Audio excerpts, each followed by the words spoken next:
Welcome. My name is Brian Kendrick. I am a Doctor of Science in Information Technology student at Middle Georgia State University. And in this presentation, we're going to talk a little bit about disruptive leadership and disruptive change as it relates to the coursework. So disruptive leadership, as is defined in this course, really is a strategy inspired by future customers, the leadership that creates a movement, not just a project, and it empowers an organization to embrace these changes.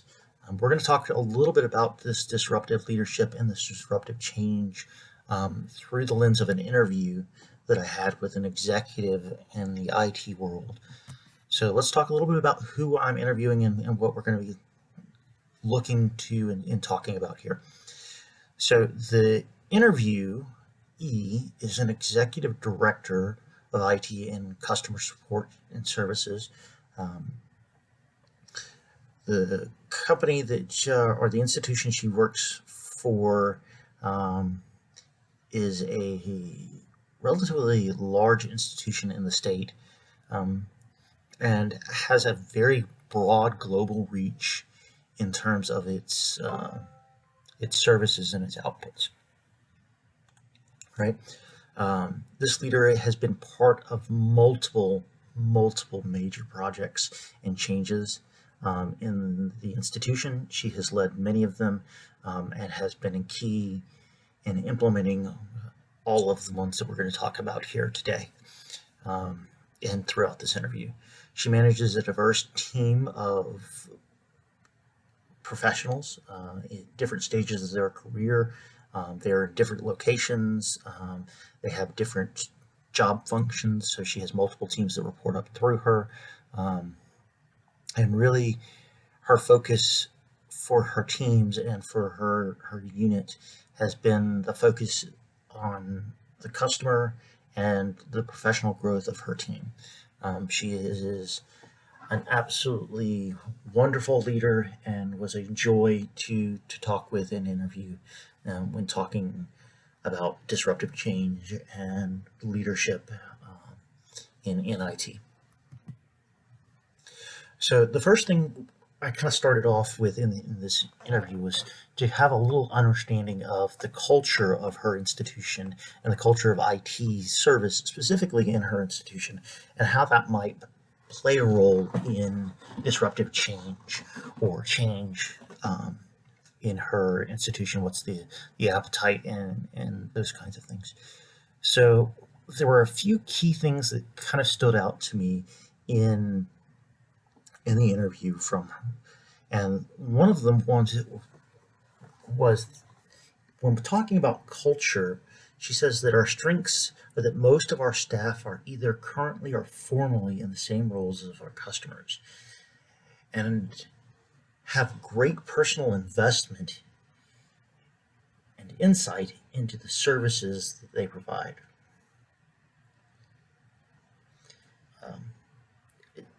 It's unique to be able to have a working IT group or even a non-IT group, working service organization that really can embrace the customer like that, right? Because a lot of them are the customer and a lot of them have been the customer or are going to be the customer. And so I think that's a really positive strength for her organization, is that she has this wealth of just inherent knowledge to pull upon to make these things successful for her and her organization. The second thing that stood out to me was kind of on the opposite side of that, which is something that I think a lot of us have in common when we talk about culture in IT and in organizations, and that is the demands of information technology. Is that the resource availability on those demands can be quite overwhelming, right? We don't always have the resources that we need for those demands, right? So it produces a high level of stress and frustration for those that are in the field because they can't always meet their mission or the demands, and they really struggle to find out how to do that, whether that's with um, new IT coming down the pipe and having to have new infrastructure or physical resources or anything like that. So naturally, this kind of led me into kind of what the mindset is for specifically what her mindset is and her team's mindset is when approaching any disruptive change or change in their organization, and how to lead people through that change.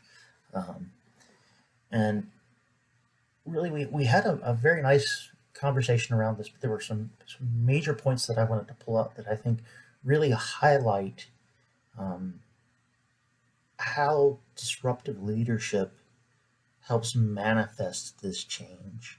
Um, really, the first part that I want to pull out is that keep the customer perspective in mind when you're when you're building your change, when you're building your strategy, when you're taking on these kinds of initiatives. Um, and as you take that perspective in, you can kind of start to manage some of the expectations, and you can start to balance some things in that, right? Obviously, we're always trying to balance security with usability, but we can also balance things in that change that help empower the user and provide transparency, right? The big key to the whole part of this really to me wasn't keeping the customer perspective. I think the customer perspective kind of led into this, but you've got to be honest. You've got to be honest with your stakeholders. You've got to be honest with your customers. You've got to proactively communicate about things as they come up, or even proactively before they come up and become major issues. But by keeping that customer mindset and perspective, it's easier to be honest and manage expectations and do the things that really are required for disruptive leadership and disruptive change. So as we kind of ended the mindset conversation, it naturally led into this conversation about, because one of the things in the mindset was being transparent, openness and agency and bias, right? Agency being, the ownership and empowerment to make change, and bias is being able to overcome that bias of, well, it's always worked, why we need to change it, and actually make those changes, right? So when I asked her about openness and agency and bias, and how that plays a role in her leadership and these major initiatives that she's had, she says the biggest thing that we've got to take into consideration for these things is understanding external factors that impact your actions, right? It may not necessarily be the minute that you are complete with all of the ones and zeros and I's and T's and all of the technical pieces that you can go live. There may be other external factors that you need to consider. Calendar of the year, are we at year end? Is there a major financial initiative going on? Is there a major sales or recruitment initiative going on? Is there something here that's going to have a second order or third order impact on what the institution or the mission is at that time? So really being able to understand those external factors and how they impact your actions.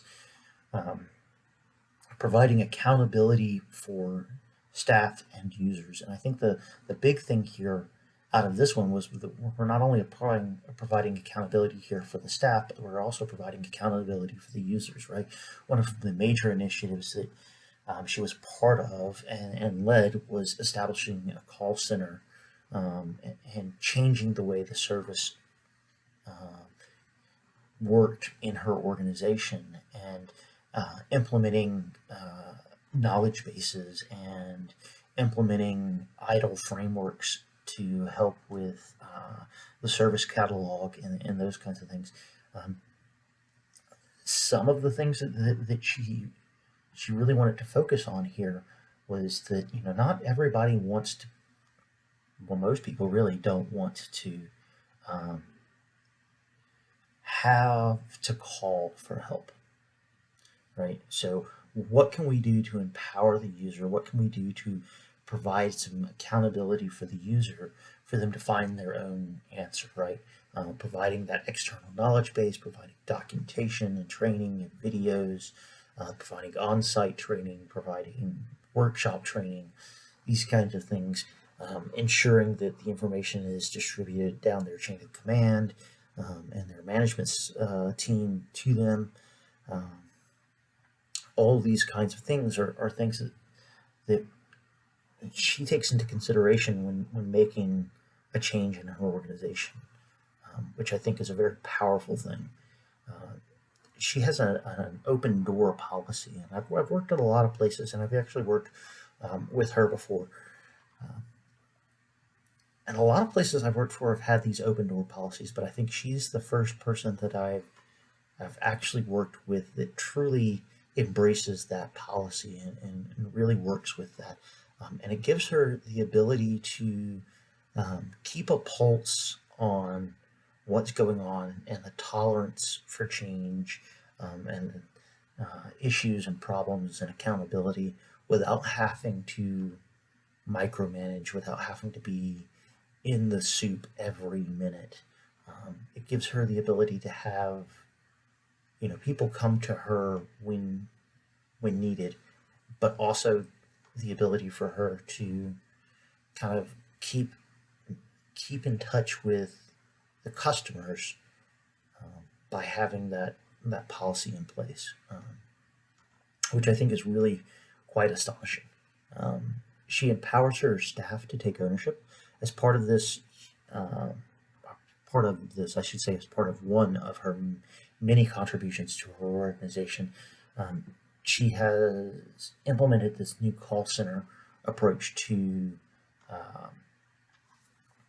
the service at the institution, which provides some ownership to her staff, allowing them to really take ownership of calls, really take ownership of time to answer, time to resolution, time to escalation, those kinds of things. She empowers her staff in all verticals that she works with to do research and to make decisions and try things and document what works. She empowers her leadership team, which she's a key stakeholder in the leadership team, but she also empowers some of the other leadership team and some of her upline with some critical key points of information, KPIs, and other data for them to use in making meaningful decisions about how the changes and infrastructure and application load and data load at the institution is being received and being used, which I think was another major kind of thing that she pointed out in terms of being able to be a disruptive leader in IT, is that you need to think about managing both down to your team, but also managing up and providing those resources to make more informed decisions in both directions. Um, you've got to keep an eye on the customer, and you've got to be customer focused and customer centric and looking towards the future. But if you don't manage up and down, if you don't provide that information in a meaningful way, then it's very hard to make decisions and to overcome the bias of change and to provide agency to people to feel that they're empowered to make those changes, because they, without the data, they don't have anything to kind of back them up and stand on. So it was another major initiative or major find I found out of this. She was a delight to interview and provided a lot of good information. So we moved from there on to how does strategic planning fit into this, and what does that look like for your organization, and um, how does that really work for change in disruptive learning and disruptive leadership? So the one of the cool things that I took out of the interview with her was that we are going to look for the solution to the problem and not just the issue. That problems may span into the future, or maybe things that the users are not really informed of, right? One of our major projects was a multi-factor authentication project. The users weren't calling for it, but seeing the way the technology was moving and the application stacks were moving with the Information Security Office, she helped to really bring in multi-factor authentication for identity and access management into her institution, and solve a problem before it was a problem for the institution, right? She's solving the solution for the problem before it's an issue. And if there are issues, let's trend them and see if there's a bigger problem or a different problem that needs to be solved so that we don't have to keep putting out fires with these issues. So that was it's a very meaningful insight there. And then, when she thinks strategic planning in terms of disruptive leadership, really it comes down to how can we better serve our clients and how should we prepare for the next change, right? There's always going to be the next thing in IT, but how do we prepare for that in a way that we are serving our customers the best way we can possibly do that? And one of the kind of stories or ethoses at her institution is that you don't stand alone. You're not there alone. There was a major disruptive incident on their institution where they had to bring in all of their information technology staff for several days, starting around midnight, something like that, and work straight through to work through a critical response issue. And it was a very forging time for their institution and for their IT group. And it really came across that, things can be worse, but you don't stand alone.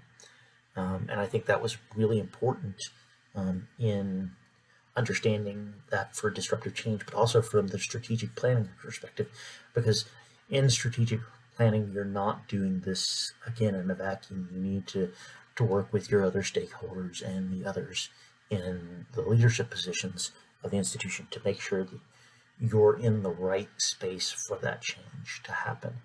And you need to work with your customers to make sure you're in the right space for this change.